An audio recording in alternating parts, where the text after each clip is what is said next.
د عامې روغتیا وزیر مولوي نور جلال جلالي په افغانستان کې د روغتیا نړیوال سازمان له مشر او د نري رنځ برخې له مسولینو سره ولیدل. د عامې روغتیا وزارت مسولین وایي په دې لیدنه کې د نري رنځ ناروغانو ته د معیاري روغتیایي خدمتونو د پیاوړتیا،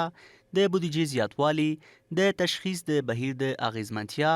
او د کارکوونکو د ظرفیت لوړولو په اړه خبرې وشوې. د عامې روغتیا وزیر ښاغلي مولوي نور جلال جلالي د روغتیا نړیوال سازمان له مشر او مل پلاوي څخه د دوامدارو همکاریو له کبله مننه وکړه او ویل چې د نري رنځ ناروغۍ مخنیوي او درملنه د عامې روغتیا وزارت له لومړیتوبونو څخه ده. ویل چې موږ هڅه کوو د نړیوالو همکارو بنسټونو په ملاتړ د هیواد ټولو اوسیدونکو ته معیاري روغتي خدمات ورسوو. په همدې حال کې یو شمېر ډاکټران وایي چې د نري رنځ ناروغي که پر وخت تشخیص شي د درملنې وړ ده. در صورتی که این مرض در وقتش تشخیص شود و تداوی شود از قابل تشخیص نیست، یک مرض قابل تشخیص نیست، ولی اگر در صورتی که یک مریض